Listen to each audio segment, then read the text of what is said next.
Record ini. Silakan Ustaz, sudah bisa dimulai. Kita mulai sekarang. Assalamualaikum warahmatullahi wabarakatuh. Waalaikumsalam. Pada pertemuan ini akan kita mengikuti bersama-sama pelajaran ngaji tematik, tepatnya tentang pendalaman Al-Quran secara spesifik per kalimatnya atau per kata. Untuk pertemuan ini kita akan mengenal lafadz za, zi, dan lafadz du. Sebagaimana tertulis di layarnya, za, zi, dan du.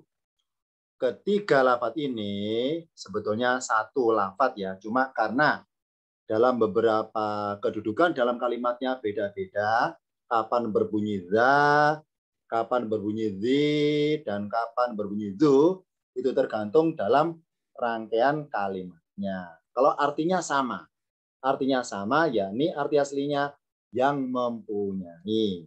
Akan kita ungkap tentang lafadz ini dari sisi materi filosofinya atau materi bahasanya sekaligus.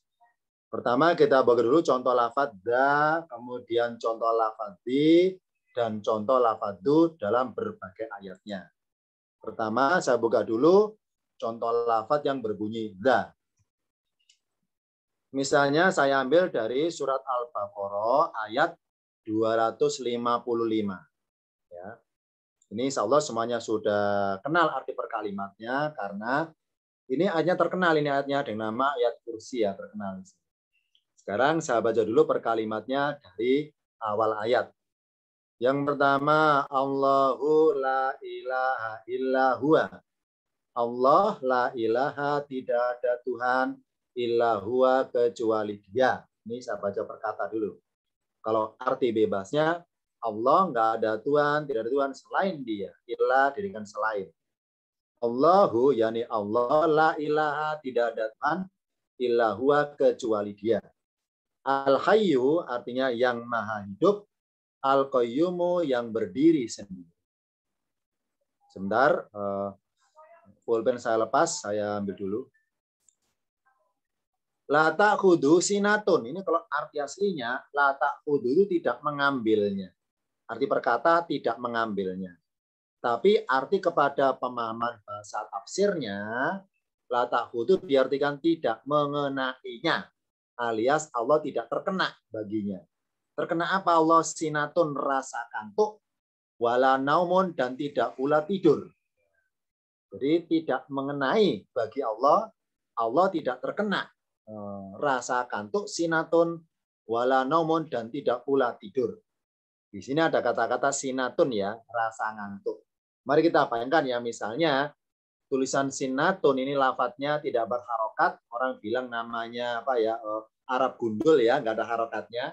Tentu hanya tertulis hurufnya sin, nun, dan tak marbuto. Nah, bagaimana bacanya? Ini bisa banyak kemungkinan bunyinya. Yang pertama bisa berbunyi sanatun. Kalau perkata loh ya, lepas dari ayatnya maksudnya. Kalau perkata sendirian, sanatun artinya tahun. Sinatun ya artinya rasa ngantuk. Ini contohnya. Sunatun nggak ada, sunatun nggak ada. Kalau sunnatun ada, kalau nonnya tipis sunatun tidak ada. Di sini sinatun rasa ngantuk sama dengan nuasun. Ya. Di ayat yang lainnya ada kata nuasun. Nuasun artinya rasa ngantuk.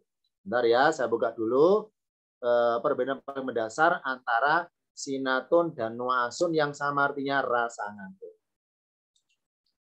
Saya ambil pulpen dulu warna hitam biar kelihatan di layar handphonenya masing-masing.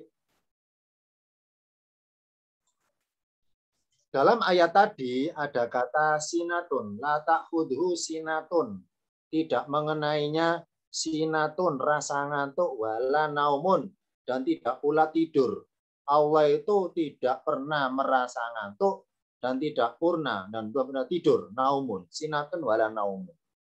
Nah, dalam bahasa di Al-Quran ada satu kata lagi yang artinya ngantuk, berbunyi nu'asun. Nu'asun ini dalam ayatnya tentang kisah perang Uhud ada di surat Ali Imran. Nu'asun, nu'asun, rasa ngantuk. Bedanya adalah kalau sinatun rasa ngantuk yang menjelang jam-jamnya tidur. Makanya dalam ayat tadi digandengkan sinatun gandengannya naumun. Kalau nu'asun gandengannya tidak naumun, ya. Kalau sinatun rasa ngantuk yang memang menjelang jam-jam tidur. Misalnya saya tidur jam 10 malam. Setengah 10 kok saya ngantuk ya. Oh wajar, kenapa? Karena mendekati kebiasaan saya jam tidur jam 10 malam. Maka rasa ngantuk menjelang jam 10 itu bahasa Arabnya sinatun. Karena rasa ngantuk yang menjelang kepada proses tidur. Tapi kalau nu'asun, rasa ngantuk di luar jam tidur.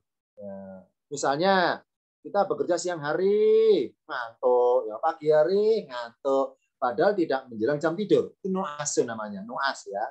Nu'as dari Abu Nawas. Nu'as itu orang yang kelihatan ngantuk di waktu jam-jam sibuknya.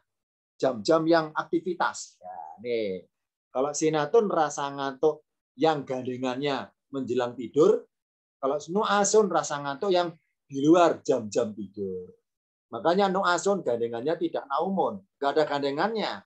Kenapa? Karena rasa ngantuk yang di luar jam tidur itu nu'asun bahasa Arabnya.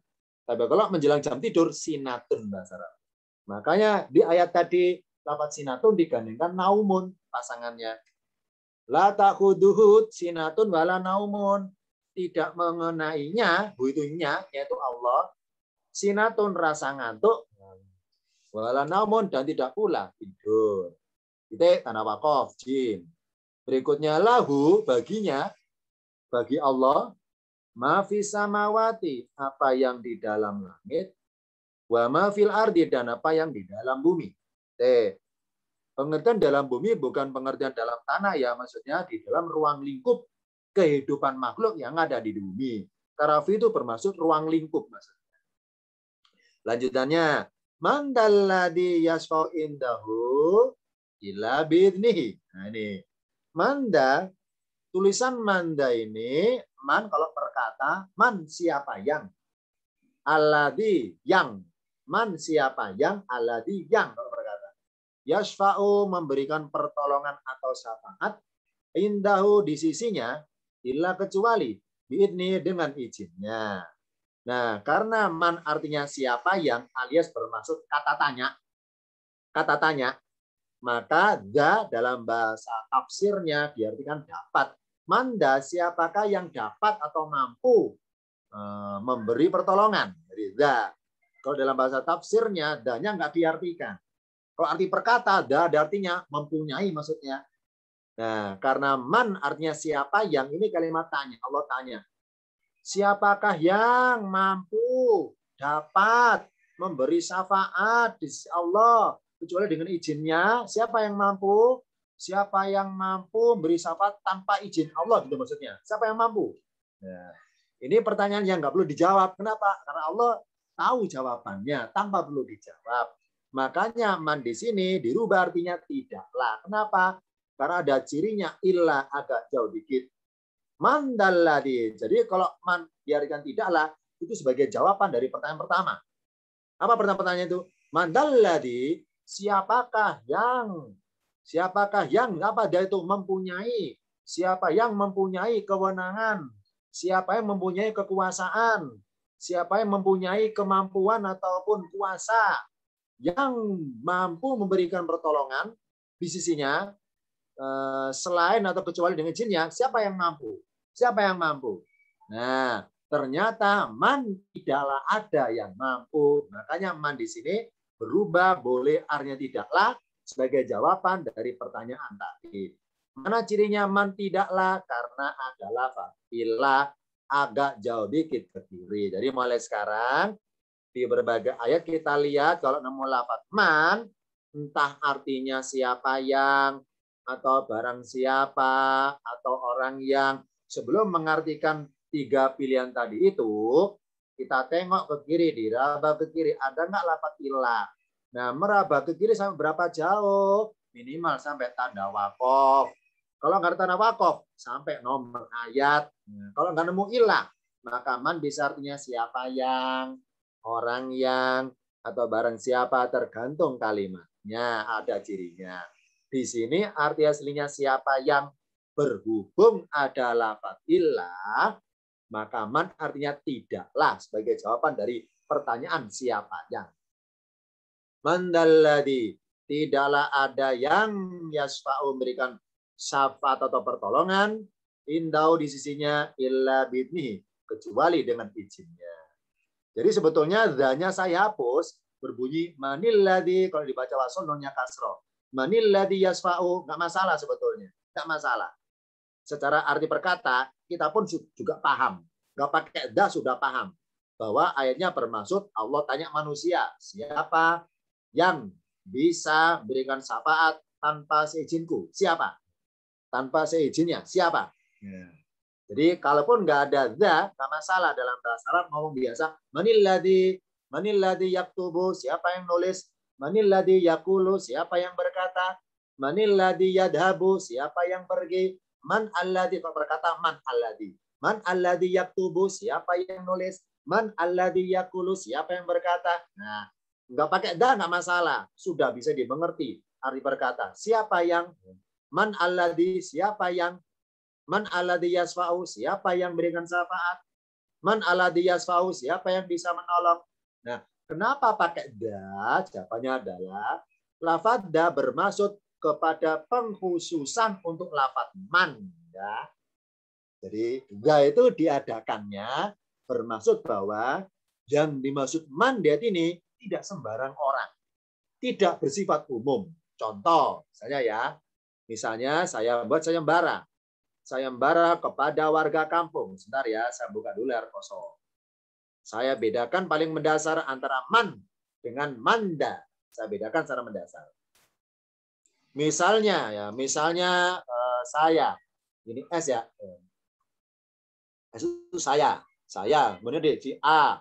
Ini di depan saya banyak orang berdiri. Si A, B, C, D, E, F. Misalnya ya. Ada tuh 2, 3, 4, 5, 6, 7 orang misalnya. Nah, S ya, saya bilang, di antara kalian, siapakah yang mampu mengerjakan soal matematika? Siapa? Nah, kalau saya tanya itu kepada 7 orang ini, yang saya tahu 7 orang ini semuanya itu ibaratnya berpeluang sama. Jadi apa? Bercampur. Ada yang memang ahli matematika, ada yang nggak suka ilmu matematika, ada yang setengah-setengah matematika, pokoknya bercampur. Namanya warga kan bercampur. Jadi di antara warga 7 ini, saya ngasih pengumuman. Wahai warga sekalian, siapakah di antara kalian bisa ngerjakan soal matematika? Siapa? Siapa? Nah, ketika kata-kata siapa itu diarahkan kepada orang halayak umum, yang orangnya bercampur, antara ahli matematika sama yang tidak, itu jadi satu bercampur, maka kata siapa yang itu bahasa Arabnya pakai man alladzi. Kalau berkata man alladzi, siapa yang bisa, misalnya man alladzi, pakai man alladzi saja. Siapa yang, misalnya siapa yang bisa nulis matematika? Man alladzi yaktubu, misalnya lo ya. Man alladzi yaktubu, siapa yang bisa nulis matematika? Itu kalau kata-kata man bermaksud sifatnya umum.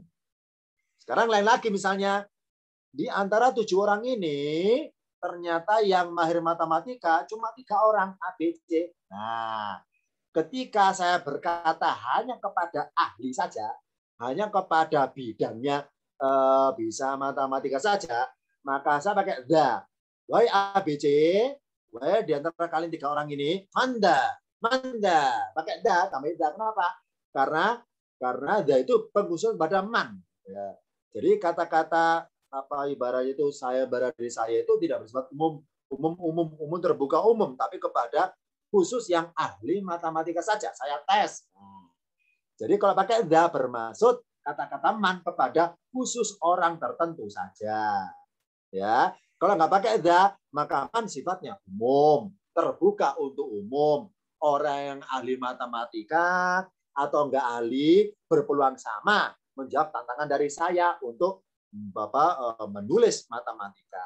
Tapi kalau saya pakai the, meskipun saya ngomong kepada wargamu sekalian, wahai warga sekalian 7 orang ini, manda. Nah, ketika saya tambahin the, berarti saya hanya mau nyari orang yang ahli saja. Yang enggak ahli matematika, jangan ikutan daftar lomba gitu kasarnya. Mandaladi. Nah, itu hikmahnya. Kalau man saja masih terbuka untuk umum. Kalau tambahin the, maka pengkhususan. Nah, makanya tentang ayat syafaat Allah pakai za. Kenapa? Karena di akhirat nanti ya yang bisa memberikan syafaat tertentu saja, tertentu saja. Misalnya anak nolong orang tuanya, bacaan Quran nolong yang baca, itu syafaat ya. Dari bacaan Quran nolong yang baca. Ketika yang baca mau dihukum di neraka entah sekian tahun gara-gara dia itu ahli Quran ya, ditolong oleh Qurannya. Jadi sumbernya syafaat berbagai arah, berbagai arah. Bisa dari Nabi Muhammad, bisa dari amalan kita, bisa dari anak nolong orang tuanya dan sebagainya. Nah, makanya pakai za. Kenapa? Karena orang tertentu sajalah yang Allah berikan kuasa, kewenangan atau kemampuan hak untuk memberikan pertolongan. Tertentu saja. Tertentu amalan saja, enggak sembarang amalan. Nah, ini hikmahnya ditambahi kata-kata za. Kenapa? Kalau enggak pakai za, kesannya umum. Kesannya Allah bilang kepada orang-orang di akhirat, wahai seluruh manusia, man alladzi yasfa'u, siapa yang bisa memberikan syafaat, siapa? Maka ini tantangannya kepada seluruh manusia umum.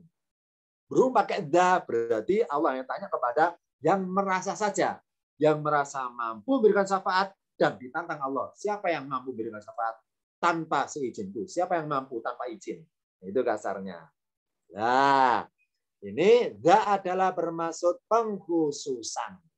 Enggak sembarang man yang dimaksud ayat ini, gitu maksudnya. Kalau pakai za, man ini terbuka untuk umum. Ini satu ya. Satu, lafadz za bermaksud pengkhususan terhadap lafadz man. Manda. Dalam ilmu alat tingkatan paket 8, man mubtada'nya, za khobarnya. Berikutnya. Jadi dalam ayat ini yang 255 ini, misalnya danya dihapus, berbunyi manilladzi yasfa'u. Nah, kalau berbunyi manilladzi yasfa'u, man alladzi yasfa'u, karena nggak ada kata-kata za, maka man bermaksud umum, berpeluang sama, semua orang bisa memberikan syafaat, semuanya bisa, semuanya bisa. Orang jahat nolong orang baik, misalnya loh ya. Orang-orang kafir nolong orang beriman dan sebaliknya, semuanya bisa. Kalau man-nya nggak pakai za, semuanya bisa, semuanya bisa. Ya, nggak peduli beriman apa nggak peduli. Oleh Allah dipasangkan kata-kata za, berarti di akhirat nanti tertentu saja yang bisa memberikan pertolongan, hanya tertentu saja. Ya, tidak semua orang beriman. Allah berikan kemampuan atau perizinan, kasarnya perizinan untuk berikan pertolongan pada pihak lain, nggak semuanya. Makanya pakai za ya, dengan berbunyi manda, maka bermaksud tertentu yang memang ahli. Allah berikan keahlian memberikan pertolongan atau syafaat. Ini ya. Kalau nggak pakai za, mannya umum. Kalau pakai za, mannya khusus atau tertentu. Ini contoh satu ayat adalah fadza. Berikutnya contoh lafadz di. Saya ngutip dari surat, sebenarnya mengenai contoh banyak ya, ini sengaja saya milihnya tertentu aja. Yang memang saya pilih ayat-ayat favorit ya, ayat pilih ya maksudnya, favorit. Nah, ini termasuk favorit ayatnya ini. Apa favoritnya Ibrahim 7337? Ini yang pernah saya pelajari dari apa ya, kajian kuno-kuno dulu itu. Ayat ini mengandung suatu doa. Doanya siapa? Doa Nabi Ibrahim alaihissalam. Kapan ketika beliau berdoa, Mbak Lafat ini itu? Ketika beliau itu mengantarkan Hajar bersama Ismail, ya, diantar dari Yerusalem, diantar menuju ke lembah, suatu lembah yang sekarang namanya Makkah, suatu lembah. Nah, ditinggal di situ sendirian, berdua. Hajar sama bayi, masih bayi Ismail, tinggal sendirian. Nah, ketika Ibrahim pamitan, itu Allah melarang Ibrahim noleh ke belakang. Pokoknya setelah meletakkan istrinya dan anaknya itu, meletakkan Hajar dan Ismail ditinggalkan di situ, maka pamitannya nggak boleh, kalau bahasa saya nggak boleh dada, nggak boleh gitu, nggak boleh berhadapan pamitannya, pokoknya langsung berpalingnya badan wajah, langsung ninggalin pergi, nggak boleh noleh oleh Allah. Allah melarang, itu ada ayatnya, nggak boleh menoleh. Nah, setelah jauh nggak kelihatan baru boleh menoleh. Nah, ketika menoleh Ibrahim berdoa baca ini, gitu. Baca ini doanya. Jadi ini doa dibaca Ibrahim setelah Ibrahim meninggalkan Hajar dan Ismail di lembah itu, lembah yang gersang, nggak ada penghuninya, kosong, hanya berdua saja di situ. Bisa dibayangkan ya, Hajar seorang diri sama bayinya ditinggal Ibrahim, Hajar manggil-manggil apa supaya suami itu pamit dengan beradab, ini apa pamit dengan beradaban dan sebagainya, karena Allah melarang ya Ibrahim patuh Allah, patuh sama Allah maksudnya, karena apa nggak menoleh ya. Bentar dulu ya, bentar dulu. Jadi dalam ayat ini ada ungkapan doa dari Ibrahim alaihissalam setelah beliau meninggalkan Hajar dan Ismail di lembah itu. Nah, apa berdoanya? Robbana, wahai Tuhan kami, ini sesungguhnya aku askantu, aku telah menempatkan, berkata ya, min dzurriyyati, dari sebagian keturunanku, di mana? Biwadin, di suatu lembah, biwadin, di suatu lembah. Kenapa tambah suatu? Karena tanwin, di suatu lembah. Karena dulu zamannya ini kita berdoa, itu lembah yang didomisili Ibrahim sama Ismail sama Hajar itu belum bernama. Jadi belum bernama Mekah, nggak bernama, nggak bertuan, nggak berpenduduk. Makanya ditanwinkan biwadin, di suatu lembah. Itu bukan dengan ya, tapi di suatu lembah. Lembah yang bagaimana? Goiri. Goiri itu tanpa. Ya. Arti perkata selain, artinya bebas tanpa. Goiri di zar'in, tanpa ada tanam-tanamannya. Zar'in, kata mazro'atun kan sawah ya. Zar'in, tanpa ada tanamannya. Tandus maksudnya, gersang. Indah baitika, yang aku letakkan dari sebagian keturunanku itu di sisi atau di sekitar baitika, di sekitar di rumahmu al-muharrami, yang dimuliakan itu. Dekat rumah Ka'bah maksudnya. Rabbana, wahai Tuhan kami, liyuqimus sholata, supaya mereka, ya ini apa? Sebagian keturunanku nanti itu mereka dirikan sholat. Faja'al, maka jadikanlah afidatan minan nasi, yakni hatinya dari sebagian manusia, tahwi ilahim, rasa kecenderungan kangen, kecenderungan rindu kepada mereka. Warzuqhum, dan beri rizki mereka. Mereka siapa? Ini min dzurriyyati, yang domisili di Makkah waktu itu. Dan beranak seterusnya zaman berikutnya itu. Minat samarati, dari buah-buahan. La'allahum, agar mereka yashkuruna, mereka bersyukur. Meskipun ini secara historisnya adalah doa Nabi Ibrahim yang mengarah kepada Hajar dan Ismail, tapi oleh ulama-ulama kuno dulu, ini bisa dibagi dua sebagai kita orang tua. Ada relevansinya maksudnya. Kita meneladani doa beliau. Untuk apa doa ini kalau gitu zaman sekarang? Doa ini bisa dipakai oleh orang tua yang punya anak, yang anaknya sekarang di pesantren, ya, di pesantren, jauh dari orang tuanya. Nah, jadi ketika kita daftarkan, kita tinggalkan anak kita di pesantren, jauh dari rumah kita, maka berdoalah seperti ini, agar harapan kita kayak Ibrahim. Jadi apa? Allah kasih jaminan anak kita berupa rizki di tempat tersebut. Jadi pondoknya, pesantrennya itu dalam kondisi Allah buat subur, Allah buat punya pendapatan supaya bisa mengayomi para santrinya yang domisili di situ. Warzuqhum minas samarati. Kemudian supaya itu yukimu sholata, alim soleh dan sebagainya. Kemudian abidatan nasi, supaya Allah jadikan manusia itu ada peduli memberikan suatu santunan kepada mereka. Ya afidatan minanasi tahwi ilahi. Apa tahwi itu? Kecenderungan hati itu merasa keterikatan batin dengan penghuni pesantren itu. Nah, ini supaya sering bantu bagiannya. Ini doa Ibrahim yang bisa diamalkan orang tua untuk mendoakan anaknya ketika di pesantren. Nah, jadi ketika baca doa ini kena semua, mendoakan anaknya dan juga mendoakan pesantrennya dan juga mendoakan para donatur untuk tetap menjaga pesantren itu dari jauh. Ya, karena afidatan minan nasi tahwi lagi.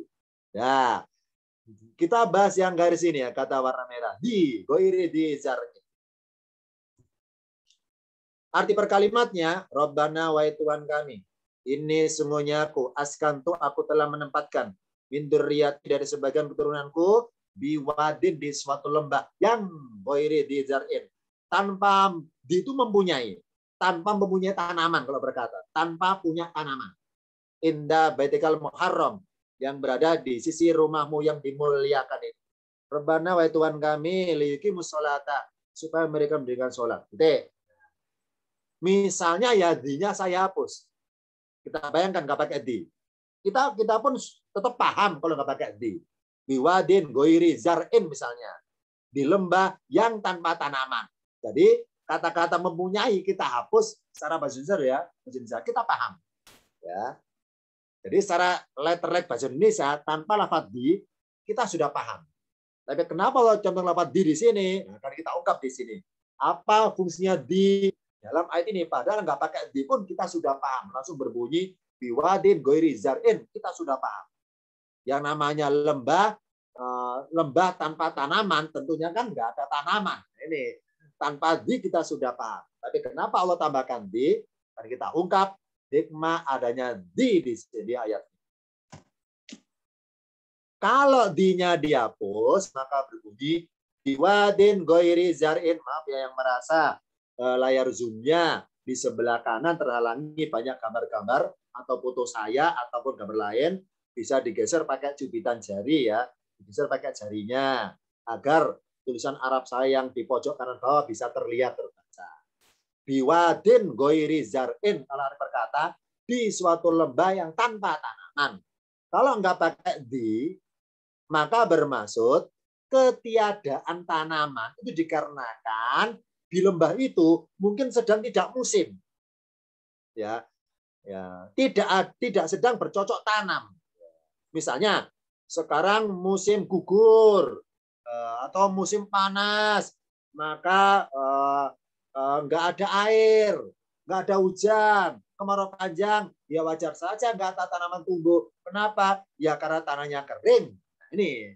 Jadi kalau nggak pakai di, itu kesannya bahwa lembah tersebut ya tidak punya zar'in, nggak punya tanaman dikarenakan kondisinya atau situasinya atau cuacanya atau musimnya yang memang tidak musimnya tanam.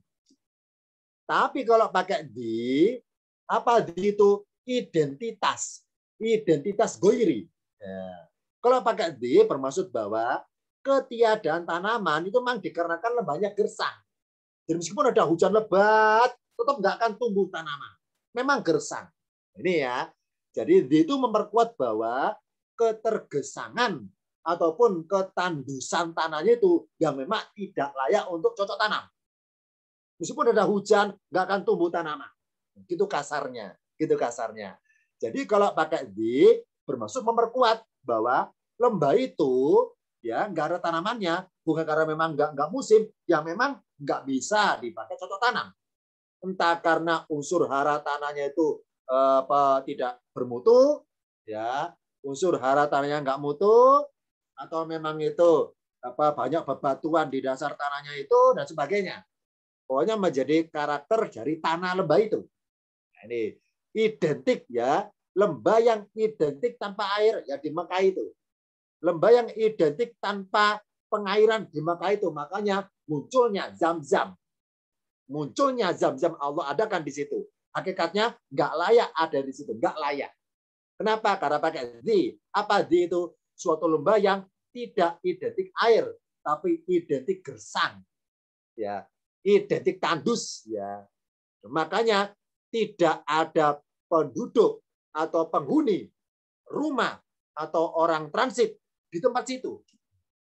Karena para mufasir dari Yaman menuju Mesir kan lewat Mekah. Mereka nggak transit. Kenapa? Ya karena nggak ada air di lembah itu. Nah, semenjak adanya Zam-Zam, ya, semenjak adanya Zam-Zam, para mufasir, para saudagar yang jual-jual barang antar benua itu dari Yaman ke Eropa, kan lewati Mekah itu nyebrangnya ya. Nah, itu transit mereka. Makanya semenjak ada Zam-Zam, maka para mufasir sering transit di lembah Mekah itu. Ya, akhirnya Hajar karena punya kuasa sumur itu, punya aturan. Hajar bilang kepada orang-orang waktu itu ya, ini kita bicara setelah berpenghuni Mekah. Jadi Mekah itu akhirnya apa? Banyak penghuni dikarenakan orang transit. Ya, isi ulang air minum sebelum OTW lagi menuju ke arah Mesir, ya, ke arah Eropa sana untuk berdagang. Nah, jadi Hajar punya aturan, nggak boleh ngambil air tanpa izin saya. Karena saya menguasai sumur ini, saya menguasai. Nah, jadi semenjak adanya Zam-Zam, maka tidak gersang. Sebelum itu gersang, makanya ketika beliau berdoa pakai di, kenapa? Belum tahu bahwa zamannya dia berdoa itu gersang, lembahnya gersang. Jadi dengan pakai di bermaksud identitas lembahnya. Ibaratnya satu-satunya area lembah secara geografis yang tidak ada air sama sekali adalah di Mekah.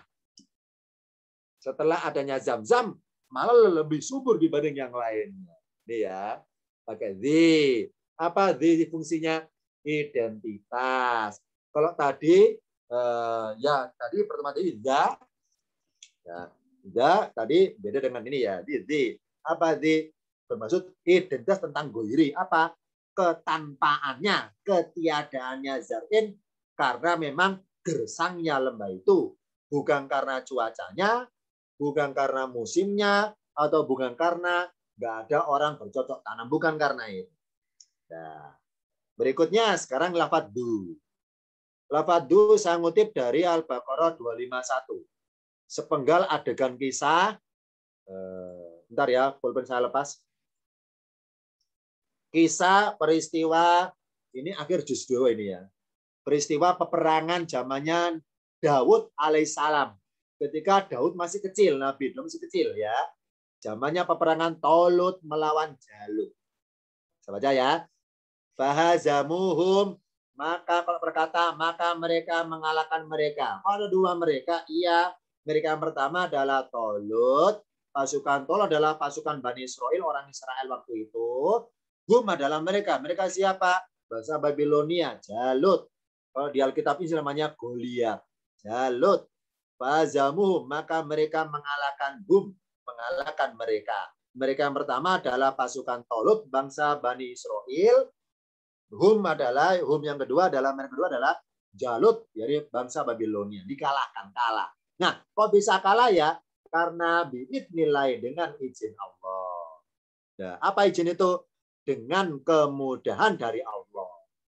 Wa qatala, nah apa tanda kalahnya musuh? Ini tandanya. Wa qatala Dawudu Jaluta. Karena qatala kata kerja atau fi'il yang pelakunya sebelah kiri namanya Dawud, cirinya pelaku akhirnya doma, maka urutan mengartikannya Dawudu dulu baru qatala. Dan Daud membunuh. Bunuh siapa? Jaluta, yakni Jalut. Lanjutannya, karena sudah menang dan layak jadi pahlawan ataupun yang paling berjasa atas kemenangan perang adalah Daud, maka Daudlah yang menjadi pemimpin bangsa Israel yang waktu itu masih kecil, masih belasan tahun. Wa atahullahu, dan Allah memberinya itunya ini Daud al-mulka, kerajaan waktu itu masih kecil itu. Wa hikmata, dan hikmah yakni kenabian. Wa allamahu, dan Allah dia mengajarkannya mimma yasa, daripada dia kehendaki. Jadi Daud masih kecil ya, jadi sudah jadi raja Bani Israel Daud. Masih kecil ini. Nah, bagaimana ilmu permentahannya, ilmu strategi perangnya, Allah ngajari langsung. Wa allamahu mimma yasa'u. Dan dia, Allah mengajari Daud langsung mimma, daripada yang dia kehendaki. Jadi, nah, kenapa kok bisa menang ya? Harusnya kalah sebetulnya.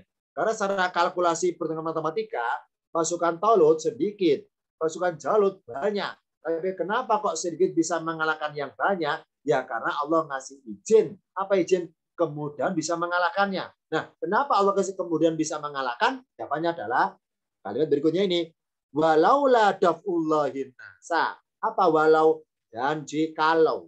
La daf'ullahi, kalau berkata tidak ada penahanan Allah terhadap manusia. Alias manusia nggak nahan manusia. Allah nggak nahan pihak manusia musuh. Ya. Kalau Allah nggak nahan Jalut supaya menang, misalnya kalau biarkan Jalut menang, ya, misalnya Jalut menang, apa anasa manusia yang kafir maksudnya contohnya. Jika Allah nggak menahan manusia kafir dari kemenangan, alias ditahan supaya nggak jadi menang, alias dibiarkan nggak usah ditahan, ba'dum bi ba'din, sebagian mereka dengan yang lain, la fasadatil ardu, sungguh niscaya rusaklah bumi atau bumi rusak. Mari kita bayangkan, ya.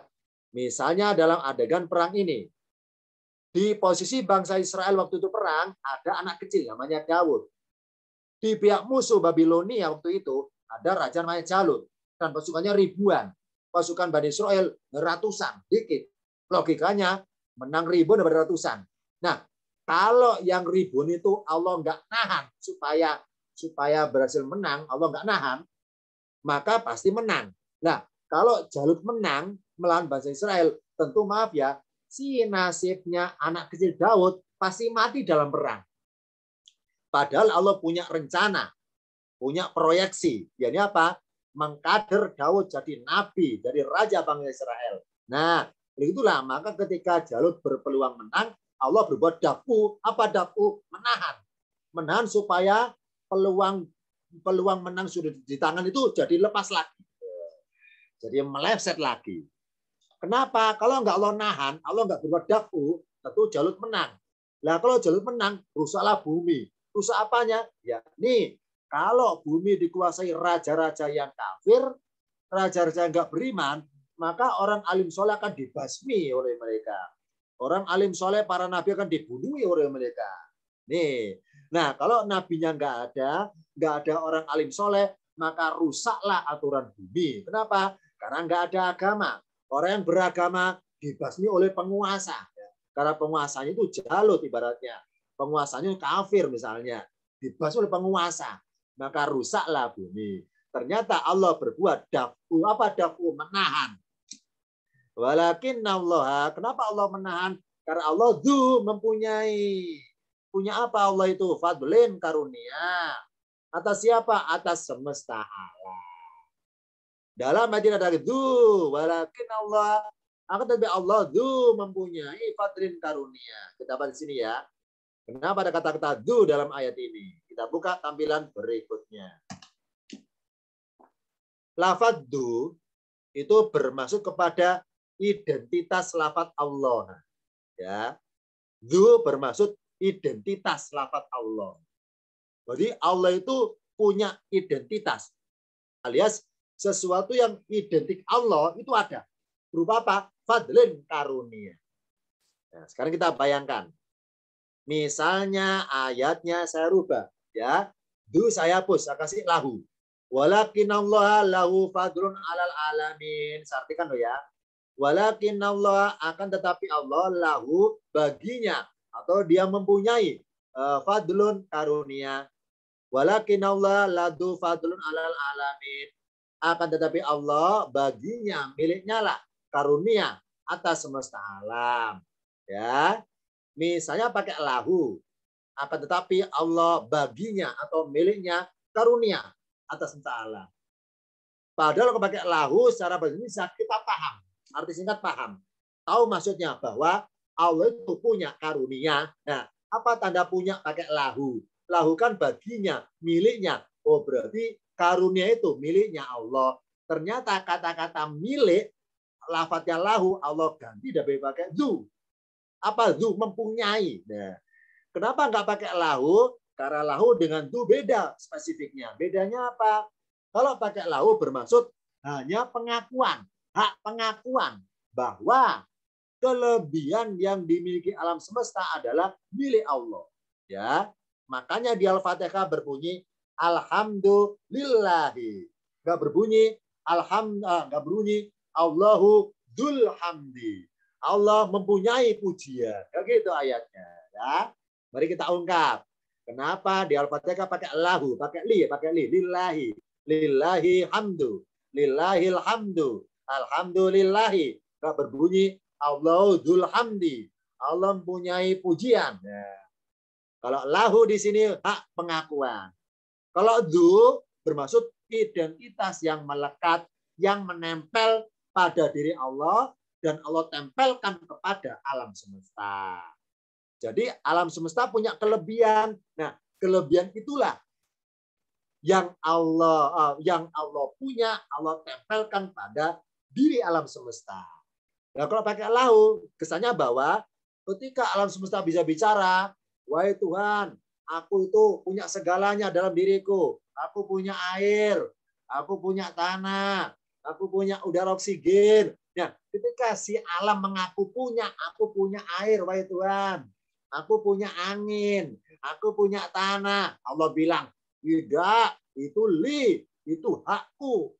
Kamu nggak pantas mengaku punya segalanya. Akulah yang berhak mengaku. Ya, itu pakai lahu loh ya. Akulah yang berhak mengaku bahwa aku yang punya segalanya, bukan dirimu.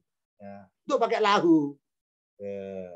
Jadi lahu bermaksud dalam tanda kutip Allah merebut pengakuan dari makhluknya atas kepemilikan sesuatu.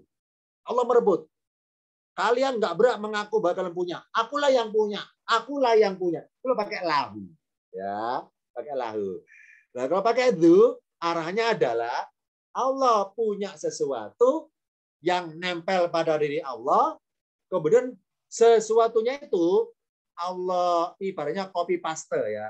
Allah kopikan dan Allah pastekan untuk nempel di alam semesta. Itu pakai itu. Nah, kalau pakai lahu lain lagi, Allah punya sesuatu yang Allah berikan pada alam semesta, kemudian alam semesta terlena merasa memiliki, merasa punya, lupa Tuhan. Nah, ketika merasa punya dan lupa Tuhan, Allah langsung ibarat itu menghadirkan dirinya. Alam semesta itu punyaku. Ya. Lahu, milik Allah itu, bukan milik semesta. Ini lahu.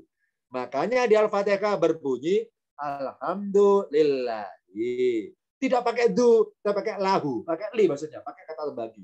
Tidak pakai du. Du artinya mempunyai. Kalau li artinya bagi. Nah, kenapa pakai li di Al-Fatihah? Kita buka catatan berikutnya. Ini kalau kita membahas masalah du ini mendalam ini. Akhirnya membahas tentang perbedaan dengan yang lainnya, kita semakin mendalam. Nah, ya, satu dulu ya. Saya tulis alhamdulillah. Kalau arti bebasnya segala puji milik Allah, bagi Allah. Dah ya. Alhamdulillah. Dah. Sekarang saya balik kalimatnya. Saya balik ini ya, berbunyi Allahu atau yang ini aja. Allahu Allah lahul hamdu. Baginya segala puji. Ini misalnya Al-Fatihah saya rubah ini. Allahu kayak di surat tadi kan, surat ayat kursi, Allahu la ilaha illa huwa. Oh, di Al-Fatihah saya rubah ini. Allahu lahul hamdu. Allah baginya segala puji. Nah. Atau saya rubah. Allahu dzul hamdi. Allah mempunyai, du pakai du ya. Du mempunyai alhamdi, segala puji. Nah ya. Nah, sekarang kita bahas yang baru satu dulu. Alhamdulillah, segala puji. Nah, ya. Nah, ketika lafaz Allah itu diakhirkan, alhamdulillah duluan sebut, baru lillahi. Berkesan bahwa barang siapa sedang mendapatkan pujian, ini ya, barang siapa sedang dipuji-puji orang, sedang dapat pujian, maka sadarlah bahwa hakikatnya orang itu muji Allah. Ya, muji Allah. Cuma karena Allah itu nggak bisa kelihatan oleh orang itu, maka orang itu hanya bisa melihat sifat-sifat Allah yang ada pada diri Anda. Contohnya, orang jatuh saya tolong. Kenapa yang jatuh? Bilang gini, Pak Edward, terima kasih ya, Anda baik sekali nolong saya. Nah itu. Ketika dia bilang, Pak Edward, Anda baik sekali ya, bersedia nolong saya. Jadi kata-kata Anda baik sekali ya, itu pujian namanya. Nah, saya harusnya sadar, apa sih gini? Oh ya Allah, maafkan saya. Akhirnya dia itu memujimu. Tapi karena engkau nggak bisa dilihat oleh dia, maka dia memuji engkau lewat perbuatanku kepadanya. Ya Allah, satu malu dipuji orang. Hakikatnya, alhamdulillah, itu milik engkau lillahi. Milikmu ya Allah, bukan milikku. Aku nggak layak menyandang pujian. Cuma misalnya kau bisa dilihat oleh makhlukmu, pasti langsung memuji kepada. Ini berarti barang siapa mendapatkan pujian harus sadar bahwa segala puji milik Allah. Jangan merasa dimiliki sendiri. Hakikatnya bukan kepada mengarah pada kita berakhir di kita pujiannya, tapi tembus kepada Allah yang ada dalam diri kita berupa apa? Perbuatan Allah nolong orang itu lewat tangan saya. Nah, karena yang kedua, Allahu lahul hamdu. Ya. Allahu lahul hamdu. Allah ya, lahu baginya segala puji. Nah, kalau Allah didahulukan di sini ya, maka maksud bahwa barang siapa ini ya, barang siapa sedang memuji-muji orang, memuji-muji orang, kalau ini mendapatkan.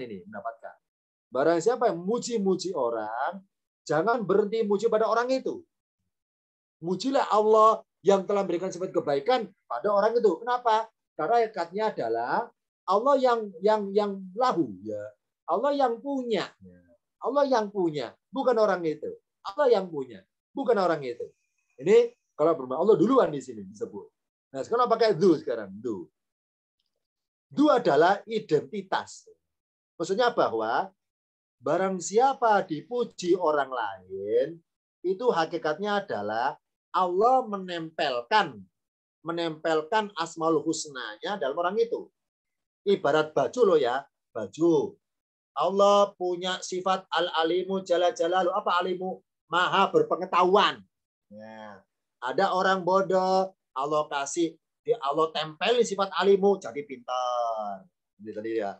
Ada orang marah, suka marah, Allah tempelin sifat as-sabur jalla jalalu jadi sabar. Itu contohnya. Oh, berarti kita itu bisa berbuat sabar, kita bisa berbuat memaafkan atau mengampuni semata-mata kita itu ditempelin Allah, ditempelin dengan apa sifat-sifat ketuhanan ya. Du. Apa? Makanya kata-kata du ya, du itu sebelah kirinya kata benda alias isim, nempel. Dul hamdi. Kalau alhamdu dengan Allah disekat li itu huruf ya. Alhamdulillahi.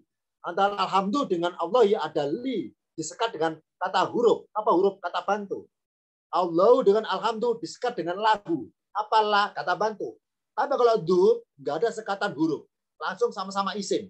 Dul hamdi. Apa ini? Langsung nempel ya. Barang siapa dipuji orang, hakikatnya pujian itu nempelnya ke Allah, bukan ke orang itu. Dan sebaliknya, barang siapa merasa pandai, pintar, itu ilmunya bukan usaha sendiri, tapi Allah yang nempelin ilmu kepada orang itu. Nah, itu bermaksud identitas. Berarti segala pujian adalah nempelnya ke Allah. Itu segala pandainya ilmu kita, segala sifat kebaikan kita, nempelnya ke lafaz du. Apa du itu? Kepunyaan Allah seluruhnya. Nah, sekarang balik lagi di sini. Berarti berbunyi Allah dzul fadlin. Apa? Karunia yang Allah punya, Allah tempelkan kepada alam semesta. Jadi kasarnya alam semesta nggak akan berharga, nggak akan berkembang biak, atau nggak akan berekosistem, nggak akan hidup kalau nggak ditempelin fadlinnya Allah itu. Nih, du fadlin. Pakai du ya, bermaksud nempelnya itu. Makanya diperkuat pakai ala, nggak berbunyi ilah, nggak berbunyi ilal alamina, kepada semesta alam. Apa ilah? Kepada bermaksud arahnya saja. Tapi kalau ala bermaksud nempel, masih ingat tentang apa materi tentang huruf jar ya? Huruf jar maksudnya punya sifat-sifat. Kalau ala sifatnya menempel. Kalau ilah hanya mengarah. Maka untuk memperkuat du adalah tempelan yang Allah punya, makanya diperkuat pakai ala, alal alamina. Ya, tidak berbunyi lil alamina. Enggak pakai li, enggak berbunyi walakin Allah du fadlin lil alamina. Akan tetapi Allah mempunyai karunia lil alamina, karunia bagi semesta alam. Enggak pakai li. Li kan bagi. Tapi pakai ala. Apa ala? Nempel. Apa nempel itu? Jadi alam semesta nggak akan hidup kalau nggak ditempelin oleh fadlunnya Allah. Nempelnya itu yang penting. Ya, pakai ala kata kuncinya di sini. Diperkuat dengan du tadi itu. Dah, di du sudah saya contohkan. Sekarang kita hubungkan lafaz dadi itu kepada seorang nabi. Tepatnya namanya Nabi Yunus alaihissalam. Di dalam kisah-kisah di Al-Quran, Nabi Yunus punya dua sebutan, dua julukan. Dunnun dan Sohibul Huti. Apa artinya? Sama, artinya sama. Dunnun, orang yang identik ikan. Sohibul huti, orang yang identik ikan. Sama. Ya, arti bebas sama dalam bahasa tafsir sama. Yunus punya julukan di Al-Quran apa? Pakai du, jadi itu. Dunnun. Yang kedua, di ayat yang lain, Allah nyebut pakai sohibu. Sohibul hut. Nah, akan kita ungkap. Kenapa Allah nyebut Yunus pakai du? Kenapa di ayat yang lain pakai sohibu? Kok nggak disamakan aja? Sohibun nun, atau sohibul hut, atau sama-sama du. Dunnun, dul hut. Nah, akan kita ungkap perbedaan mendasar antara du dengan sohibu. Dalam konteksnya penyebutan tentang Nabi Yunus alaihissalam. Ya, ini karena bahasanya tentang jadi itu akan saya hubungkan dengan seorang nabi yang punya julukan pakai du. Agar kita ketika baca tentang Yunus semakin mendalam pahamnya. Kenapa pakai du? Ya, kita buka. Pertama saya ngutip dari surat Al-Anbiya 87. Ada lafaz du. Jadi itu sama ya, sama. Ini karena dinasabkan, dimansubkan pakai da, sama artinya. Yang mempunyai kalau berkata ya. Wadannuni, ini memang sengaja tampilannya saya buat nggak ada artinya. Ini saya baca dulu ya. Terjemahnya saja kita bersama-sama. Saya pakai standar depak atau kemenang terjemahannya. Ini ya maaf ya kecil ya. Ini saya copy paste pakai Quran langsung, Quran standar depak kemenang. Wadannuni idaba mughadiban. Dan ingatlah kisah Dunnun. Dunnun dalam burung Yunus. Idaba ketika dia pergi ninggalin kaumnya. Dalam keadaan godop apa mughadiban, marah. Ini masdar mim ya. Mughadiban masdar mim, marah. Fadonna anlan. Kalau berkata fadonna anlan naqdiru alaihi. Lalu dia mengira, donna itu prasangka, menyangka, mengira bahwa kami tidak bisa naqdiro, mempersempit alaihi atasnya. Alias Yunus mengira gini, Allah kan pasti maklum, saya berdoa berkali-kali ngajak kaum saya nggak mau beriman. Ya sudah, saya nyari kasarnya maaf ya, saya nyari lahan lain, saya nyari wilayah lain, nyari lahan baru untuk gampang didakwai. Kalau berdakwah di negeri ini susah, orangnya keras-keras, wataknya susah. Ya sudah, saya hijrah. Ya, jadi hijrahnya Yunus, Allah nggak nyuruh. Ya, Allah nggak nyuruh. Jadi Yunus itu dalam tanda kutip ya maaf ya, lepas tanggung jawab sebagai nabi. Lepas tanggung jawab.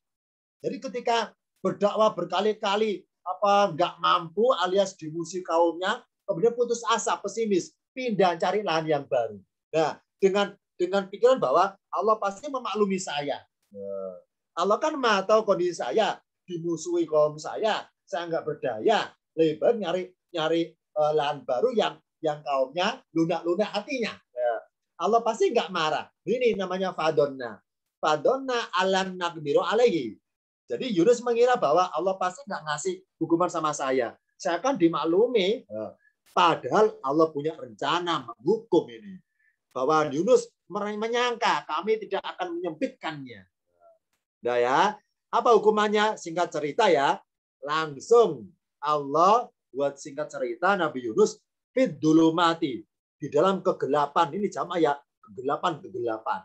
Jadi Nabi Yunus itu singkat cerita tiba-tiba sudah berada dalam perut ikan, bermula dari Yunus ibarat itu ninggalin kaumnya, ingin nyari lahan yang baru, maka naik perahu, naik kapal kecil bersama beberapa orang di situ yang sudah penuh muatan, ibaratnya pakar pengen nyabrang laut ya, pengen cari lahan baru. Nah, tengah laut singkat cerita ada undian di situ, Nabi Yunus ikut undian dan kalah ibaratnya.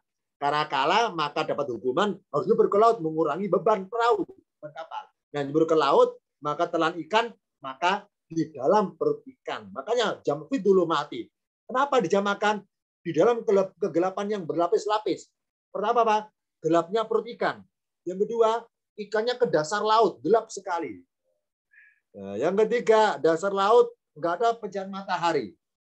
Jadi gelapnya berlapis-lapis. Maka dijamakan dulu mati. Nah, di dalam kegelapan itu Nabi Yunus ibaratnya membaca suatu lafaz, bacaan tasbih, ya, lafaz wirid dzikir. La ilaha illa anta. La ilaha, tidak ada Tuhan illa anta kecuali engkau, selain engkau, subhanaka, maksudnya engkau. Ini sungguhnya aku adalah dari orang-orang yang dolim. Jadi sadar atas kesalahan, sadar bahwa ini hukuman Allah, sadar akhirnya. Oh, berarti Allah itu marah sama saya ninggalin tanggung jawab.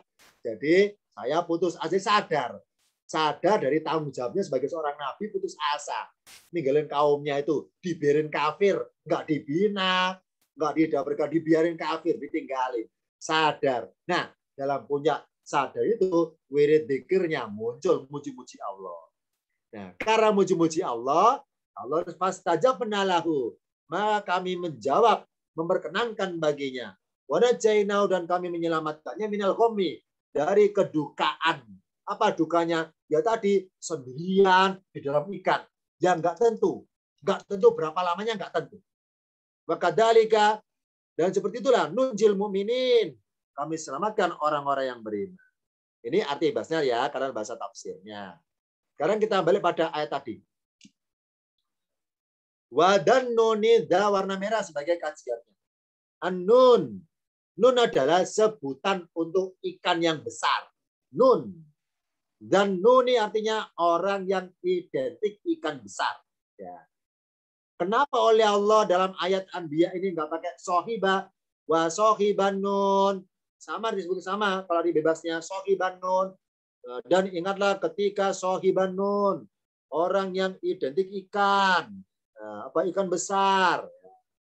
Dalam ayat ini, kenapa Allah firman-Nya nggak pakai sohiba, kok pakai za? Oh, berarti antara za dengan sohiba itu beda. Yang kedua menurutnya adalah, ini kita dilihat ya, baris ayat paling bawah, nunji. Ya. Ini tulisannya, yang pertama nun yang bawah itu lebar. Nunnya bawah lebar, memangku nun yang kecil. Ada nun kecil dipangku oleh huruf nun besar. Masih ingat tentang hikmah mengenai nun kecil dipangku nun besar? Ada kajiannya itu ya, pernah saya sampaikan. Kajian tematik dari sini. Silakan buka lagi di YouTube-nya. Ada itu, ada arsipnya, buka lagi. Tentang nunji ada itu. Akan kita dapatkan jawaban detail di situ ada. Kenapa ada nun kecil kok dipangku nun besar? Itu ada maksud tersendiri. Kita nggak bahas ya, kita bahas yang mudah saja. Karena bahasa nunji sudah ada filenya, tinggal buka, tinggal baca. Ya, wadan nuni. Kenapa nggak berbunyi sohiban nuni? Kita buka dulu perbandingannya. Ayat Al-Qalam 48 pakai sohibi. Wa Muhammad fasbir, maka sabarlah kamu. Li hukmi rabbika, untuk menghadapi atau menjalankan hukum ketentuan Tuhanmu. Wala takun, dan jangan kamu menjadi kasohibil huti, seperti orang yang identik ikan, dalam kurung Nabi Yunus maksudnya. Ya. Sekarang kita dulu terjemahan bahasa ya dari ayat ini. Wa Muhammad fasbir, maka sabarlah kamu. Ya. Ingat bahwa Rasul Muhammad juga berpotensi nggak sabaran loh ya. Tapi ingat bahwa ketidaksabaran Nabi dengan ketidaksabaran level kita itu beda, hati-hati keliru ya. Beda sebagaimana ujian para nabi dengan ujian level kita, beda. Jadi, apakah Rasulullah pernah nggak sabar? Pernah. Tapi tidak sabarnya nggak kayak kita, nggak sabarnya. Ya. Kalau kita nggak sabar apa? Emosi, marahan, naik pitam. Ya. Kalau Rasul enggak, Rasul itu.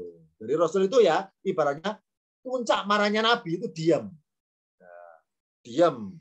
Atau puncak marahnya hanya bermuka masam. Enggak keluar kata-kata menghardik, maaf ya, mencaci maki atau dan sebagainya, kayak kita maksudnya. Nah, di sini suatu ketika Rasul Muhammad ditegur oleh Allah. Wahai Muhammad fasbir, maka bersabarlah kamu untuk menjalani hukum ketetapan Tuhan. Jangan kaya atau niru, jangan seperti sohibul hud, Yunus itu itnada wa huwa magdum, dia berdoa dalam keadaan marah kepada kaumnya. Laula jikalau laula antadorakahu nikmatun min rabbi, Jikalau Yunus itu tidak segera dapat nikmat dari Tuhannya, apa pertolongan dari Allah? Dikeluarkan dari perutikan itu, la nubida bil urai wa huwa madmumun. Bisa dia akan dicampakkan tanah tanuh dalam keadaan tercela. Ini contohnya ya. Fajtabahu rabbu. Maka Tuhannya memilihnya, milih Yunus menjadi termasuk orang-orang yang soleh. Di sini ayatnya berbunyi, wahai Muhammad, jangan kamu niru, jangan engkau meniru kasohibil huti. Jangan niru orang yang identik ikan. Dalam kurung ini Yunus. Di surat Al-Qalam, Yunus sebutannya sohibil hut. Tapi surat Al-Anbiya sebutannya Dzannun. Kita bedakan sekarang. Untuk mengetahui bedanya kenapa pakai Dzannun, kita pakai sohibul hut, kita bagi dulu kaidah. Ini kaidah ilmu alat tingkatan paket 7 dan paket 10. Ya, paket 7. Dalam tingkatan ilmu paket 7, belajar apa? Tentang i'rabul Quran. Mempelajari perubahan harokat. Namanya idhofiyah.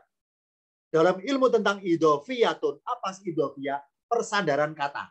Nah, dalam ilmu tentang idhofiyah, kalau ada dua kata berdekatan, kata apa? Kata berjenis kata benda. Nah, kata sebelah kanan kedudukan namanya mudhofun. Apa mudhofun artinya? Disandarkan. Sedangkan kata sebelah kiri sebutannya mudhofun ilaihi. Apa artinya? Disandarkan kepadanya.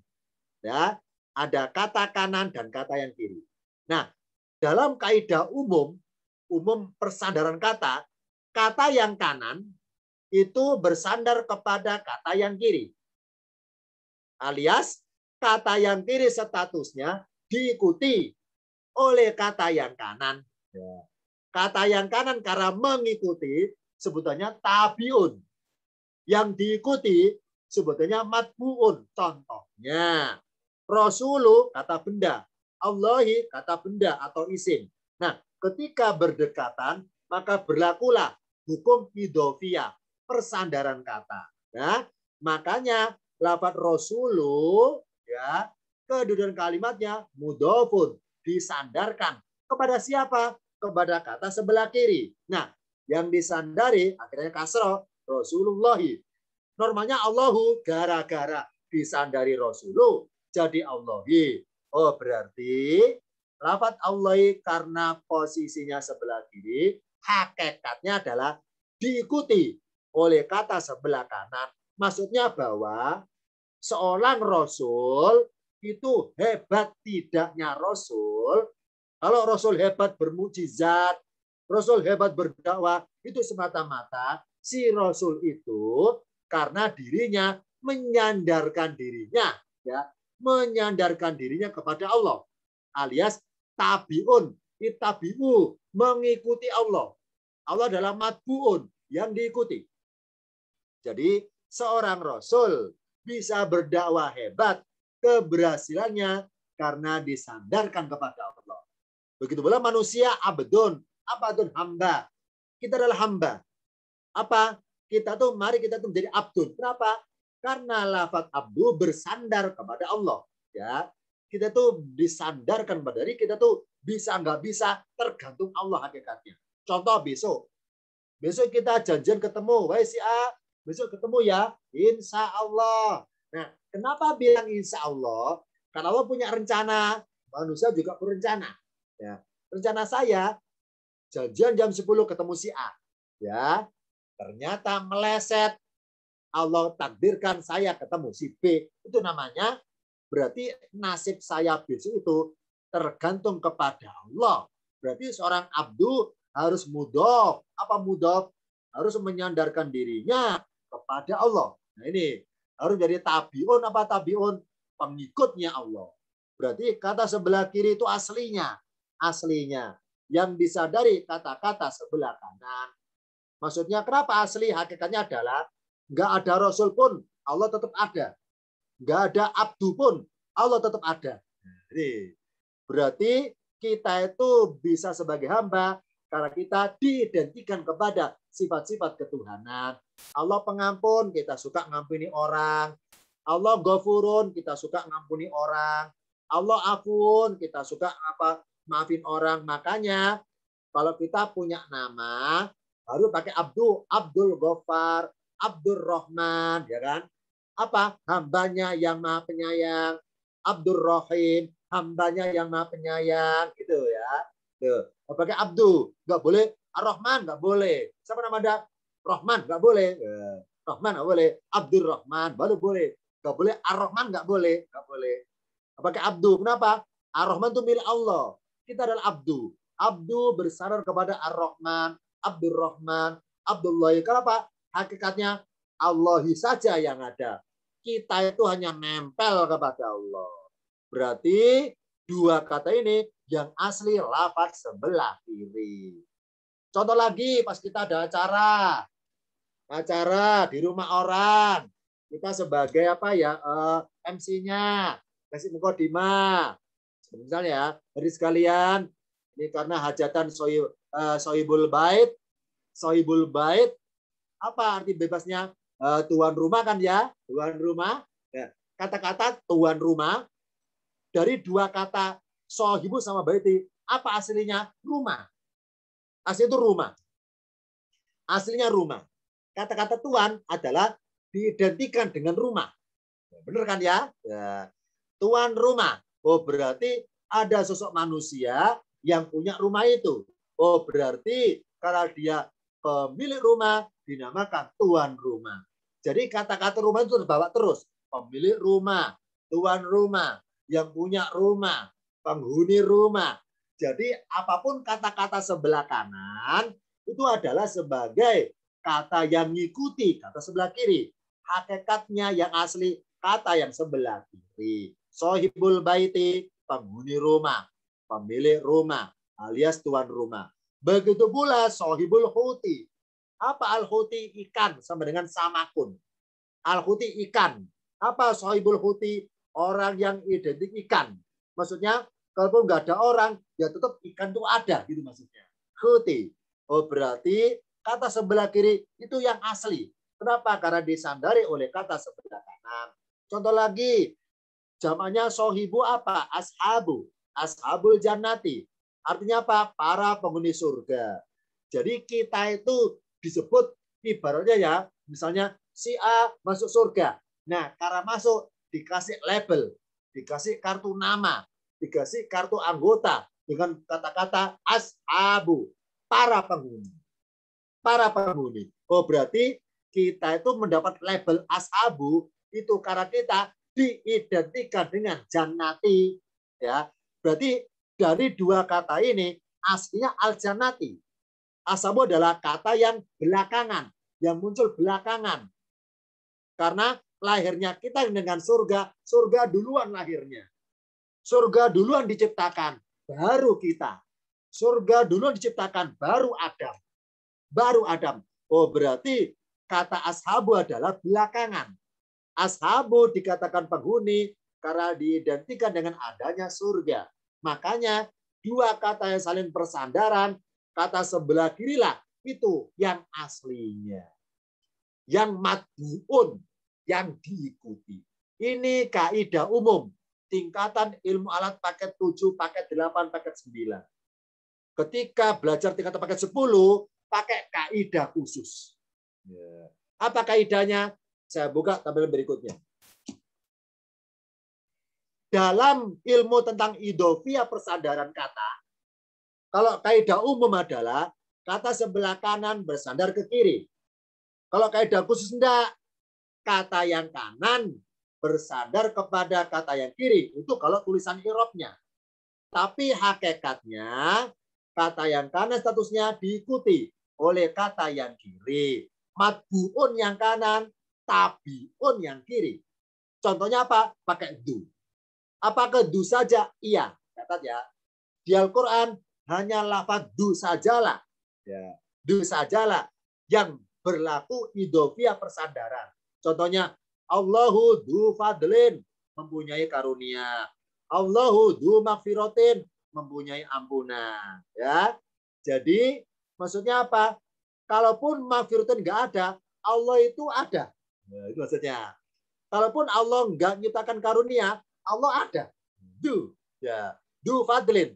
Jadi meskipun kata-kata fadlin itu adalah kenapa berbunyi len? Karena disandari kata du. Betul, secara kaidah idhofiyah umum. Du itu bersandar kepada fadlin. Itu kaidah umum. Tapi pemahaman lafadznya, lafadz ya bukan harokat.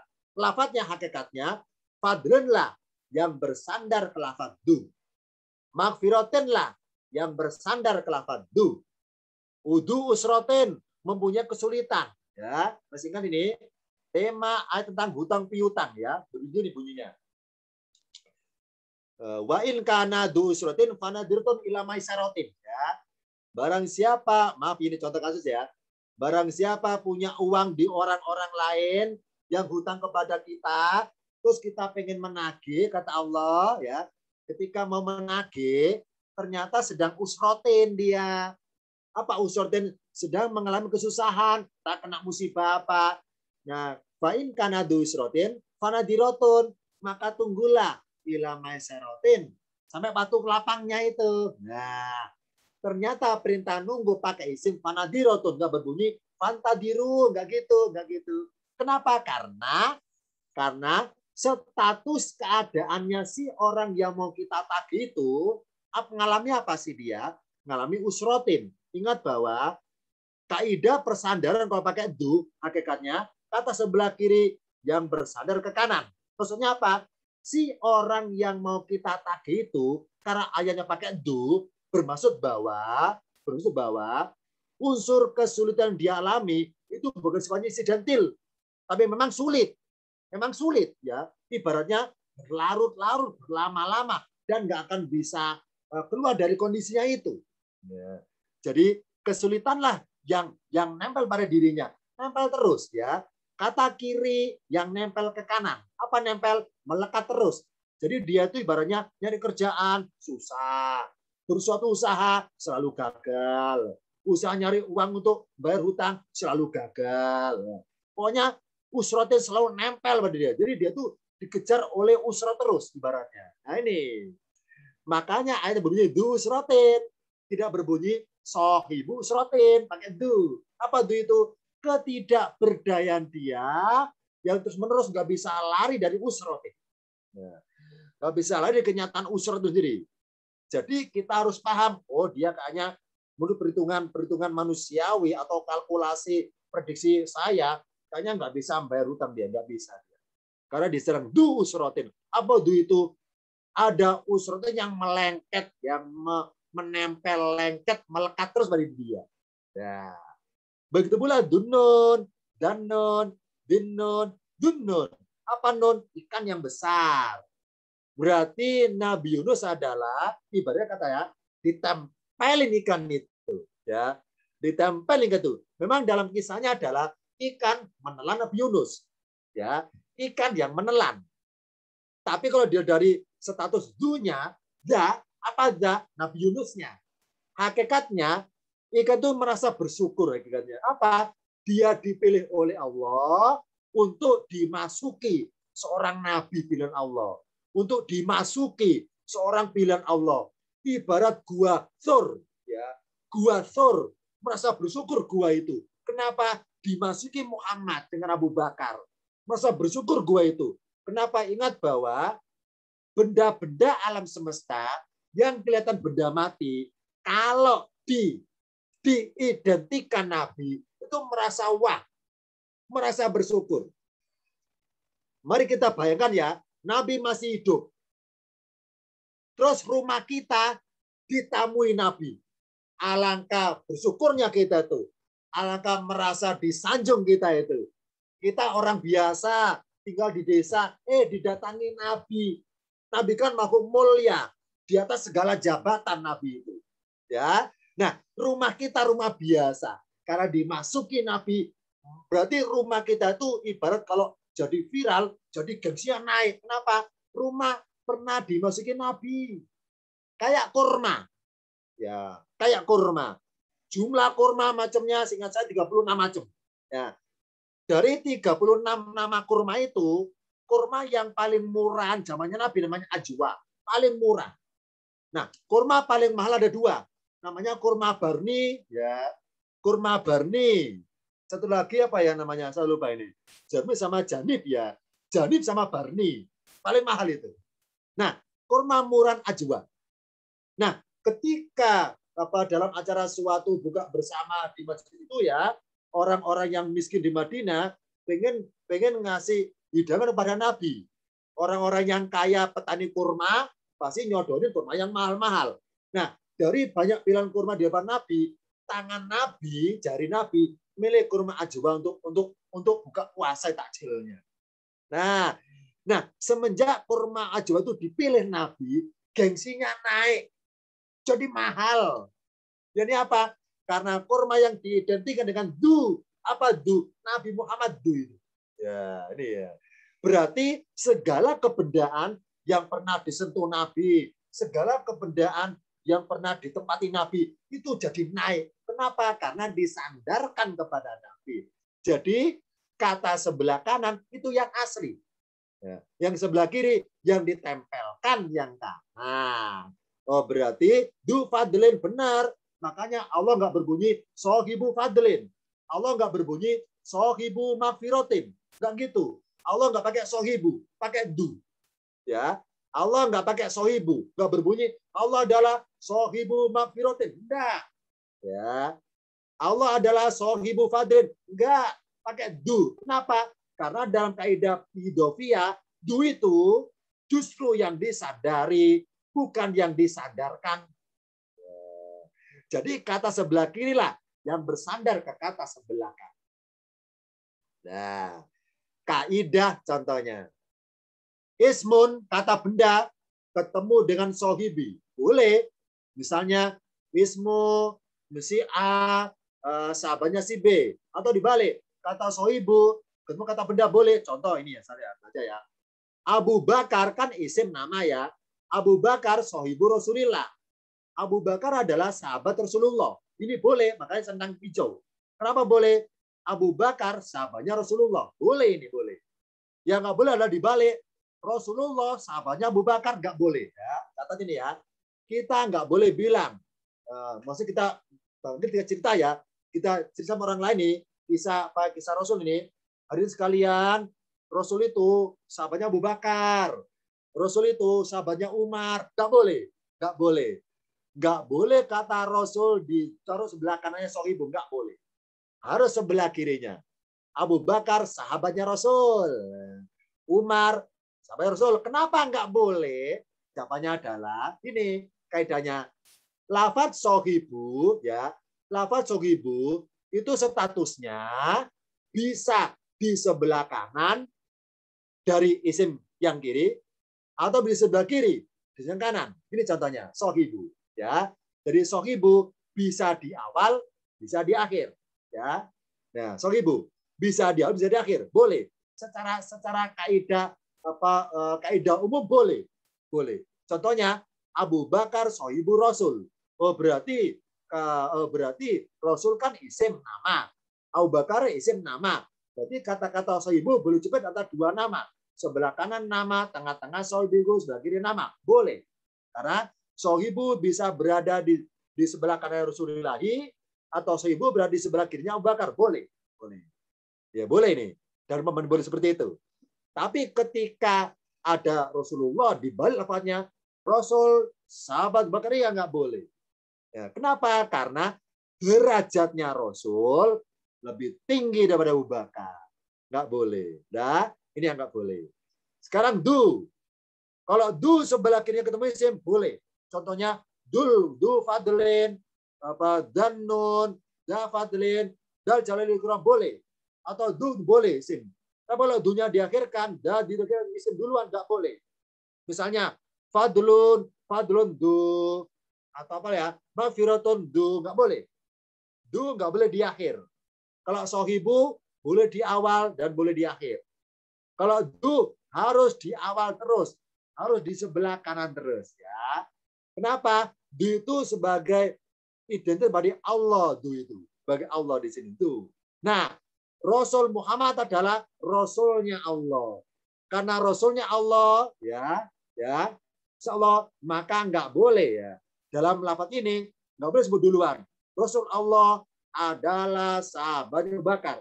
Kenapa nggak boleh? Karena kalau idofia pakai sohibu, maka kata yang kananlah yang bersandar ke kiri.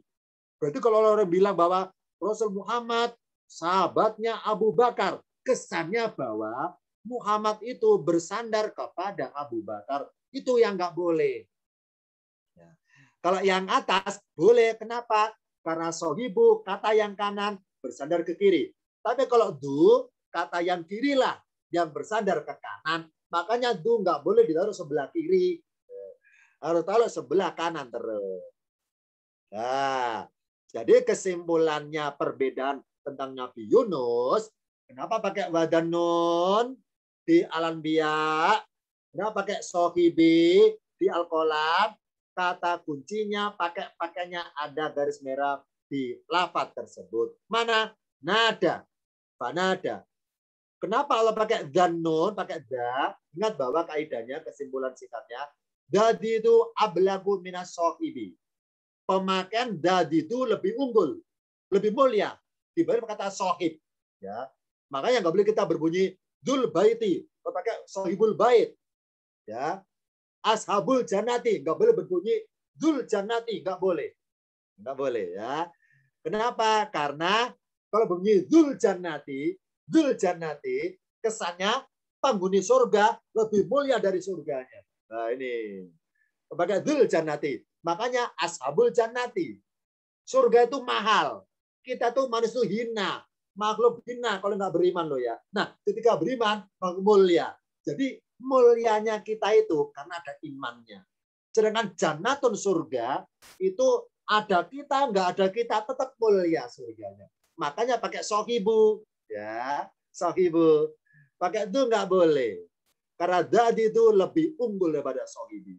Nah, dalam Al-Anbiya pakai dhanun, kenapa? Lebih unggul daripada sohibu. Kenapa diunggulkan? Jawabannya adalah karena di Al-Anbiya 587 ada kata-kata seruan Nabi Yunus ketika berdoa berdoa tasbih fiddulumati.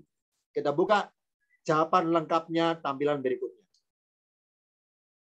Di ayat 87 tersebut, ayatnya konotasi positif. Kenapa positif?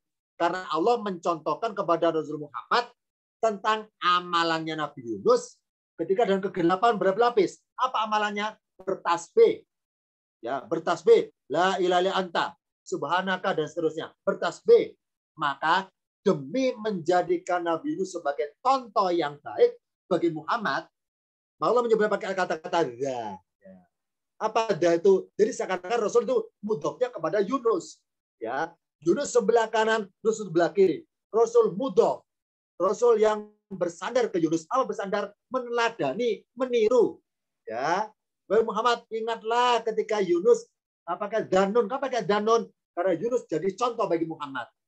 Ingat Muhammad, Yunus itu ketika sedang suntuk dalam dulumat itu banyak muji-mujiku, banyak bertasbih kepadaku. Nah, karena dipakai contoh bagi Muhammad, berarti pakai figur. Makanya pakai da. Ya. Da itu bermaksud bahwa yang asli, yang harus diikuti. Ya, yang matbu, yang sebagai tabi. Muhammad ada tabi, apa tabi? Rasul Muhammad mengikuti Yunus, mengikuti amalan Yunus. Nah, ayatnya bermuatan positif. Ya apa? Peneladanan, tetap bertasbih dalam kondisi fiddulumati. Sedangkan surat Al-Qalam ayatnya konotasi negatif. Apa negatif? Allah melarang. La takun. La takun. Wahai Muhammad, sabarlah kamu. La takun. Jangan niru. Ya. Allah melarang Muhammad meniru sikap putus asanya Nabi Yunus ketika menghadapi kaumnya. Ya. Allah nggak bicara mengenai ketika di dalam perut ikannya bertasbih, tidak. Tapi sebelumnya ini. Jangan niru putus asanya Yunus ketika menghadapi kaumnya. Maka demi menjadikan Yunus sebagai contoh yang buruk, Nabi Muhammad pakainya sohibi, ya, sohibil hud. Jadi apa? Yunus ketika berbuat buruk nggak layak menyandang du, nggak layak menyandang du, hanya layak menyandang sohib. Kenapa? Karena sohib lebih umum daripada du. Sohib itu kalah unggul sama. Tuh, nah ini contohnya. Jadi ketika ayatnya bermuatan tentang hal yang negatif, maka Allah pakai sebutan yang tingkat kemuliaannya itu biasa. Yunus enggak dimulia-muliakan dalam Al-Qalam. Kenapa? Karena sedang berputus asa. Tapi ketika soal Anbiya dimulia-muliakan, kenapa? Karena sedang bertasbih, dimulia-muliakan. Maka jadikan contoh figur. Nah, kesimpulannya adalah dadi itu lebih unggul daripada sohib. Jadi kata sohib bisa disandarkan atau disandari. Tapi kata zu harus disandari, bukan disandarkan. Ini contoh singkat materi ini.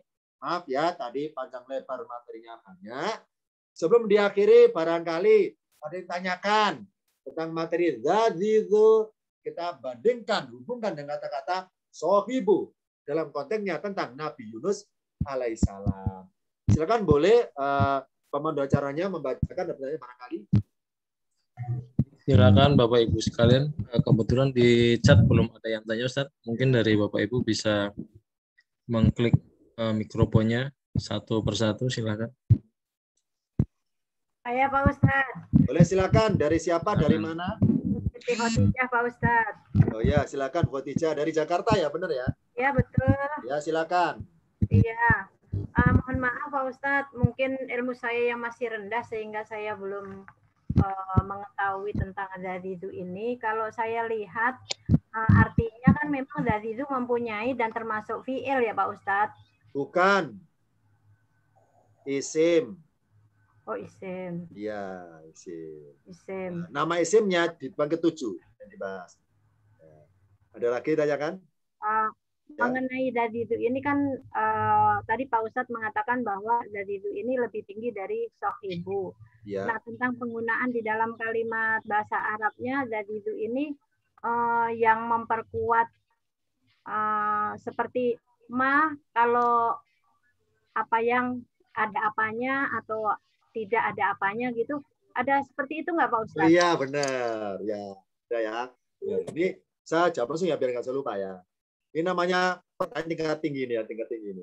Kenapa tingkat tinggi? Karena Bu Khotijah ada di apartemen lantai 10 Bu ya, benar ya, tingkat tinggi ya. Ya. Tinggal di Jakarta di apartemen lantai 10 ini tingkat tinggi pertanyaannya ya. Lihat di layar, benar. Kapan kapan mada gitu, benar gitu ya. Ini ya. Nih. Saya tulis di sebelah kiri ya, sebelah kiri. Karena benar ada lahan kosong sebelah kiri ya, satu. Ma dengan mada. Nah ya. Dalam bahasa Arab sering pakai mada. Ya. Misalnya mada tak malu misalnya.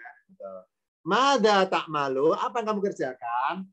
Mada taro, kata Ibrahim Bara Ismail, bagaimana pendapatmu? Mada. Nah, kapan pakai ma saja? Kalau dia kan apakah lo ya? Kapan pakai ma saja? Beda betul. Kalau pakai ma saja itu tadi balik lagi. Kalau pakai ma saja sifatnya umum. Kalau pakai da sifatnya tertentu atau khusus. Kenapa? Karena da itu hakikatnya lo ya ismul isaroti. Isim isyarat, kata penunjuk isyarat da itu sebetulnya. Mada, makanya ketika kita dalam bahasa Arab apa ini mahada ya kan, mahada ya, mahada apa itu madalika, pakai da terus danya ikut ya. Kenapa? Da itu bermaksud tertentunya, khususnya. Jadi da kalau mas saja umum, misalnya Fad'ulana rabbaka yuballana mahiya malaunuha, apa warnanya? Nah, tanya secara umum, warna secara umum, malaunuha, apakah warnanya? Mahiya, apakah iya? Secara umum, ya. Enggak berbunyi mada launuha, enggak boleh pakai da. Kalau tanya warna umum loh ya. Benar kan ya di Al-Baqarah kisahnya, masih kan kisahnya dialog Musa dan kaumnya, Musa, sampai begini bagaimanakah ini maksud sembelih itu? Malaunuha, apakah warnanya? Mahia, apakah iya? Nggak boleh. Madahia, nggak boleh. Nggak boleh. Karena ketika mereka tanyanya umum. Apa iya? Sapi yang bagaimanakah iya? Karena sapi masih umum pengertiannya. Masih segala sapi maksudnya umum. Maka pakai ma, huwa, mahia. Kalau tambahin za itu sudah tertentu atau khusus ya. Tuh. Ada lagi yang lain silakan barangkali. Terakhir. Ada ini Ustadz dari chat nanya, kalau ada yang memuji bajumu bagus, maka jawabannya bagaimana? Bagaimana cara memuji yang benar, kalimat yang benar? Bentar ya, putus ini bentar.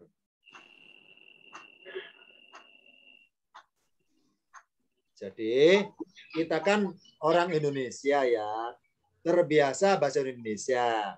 Ya sebagian mestinya bahasa Indonesia. Dan kita orang dewasa. Misalnya, oh baju bagus sekali. Ya, nah sekarang kita tergantung jawabnya. Maaf ya, jawabnya itu bermuatan dakwah apa tidak, itu aja intinya. Ya. Kalau bermuatan dakwah gini, ya alhamdulillah Allah berikan saya rezeki bisa beli baju seperti ini. Berarti apa? Mengajak orang supaya tetap bersyukur. Ya. Jadi jawaban misi dakwahnya.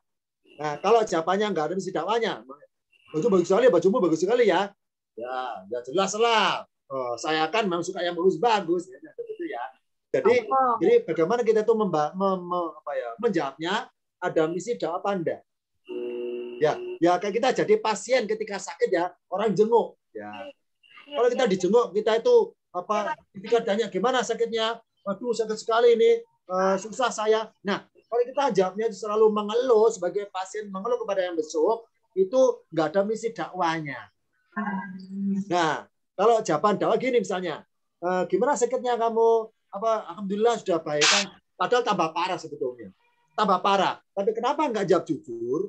Dengan bilang alhamdulillah agak baikan, itu mengajak si besuk supaya tetap ada syukur dalam kondisi separah apapun. Nah, ini. Jadi mari kita itu tetap berdakwah dalam kondisi apapun. Dalam kondisi terdolimi, dalam kondisi tersakiti, dalam kondisi terkapar jadi pasien misalnya, dalam kondisi tidak segala itu berdakwah. Ya. Jangan memperlihatkan keluhannya. Supaya orang ketika mengalami kayak kita, itu bisa ingat Tuhan di situ akhirnya. Nah ini katanya. Jadi ketika orang bagus sekali bajumu ya, sekarang kita tergantung kita jawabnya pengen niatnya apa, niat pengen berdoa apa enggak jawabnya itu ya. Itu dulu maaf hari ini ya singkat materinya. Nanti kalau ada pertanyaan belum terjawab atau belum diutarakan bisa dalam grupnya masing-masing. Sabar nunggu kiriman dari saya file PDF-nya, nanti juga dari pihak moderatornya untuk ngirim linknya videonya. Itu dulu ya. Berkalam. Wassalamualaikum warahmatullahi wabarakatuh. Waalaikumsalam warahmatullahi wabarakatuh.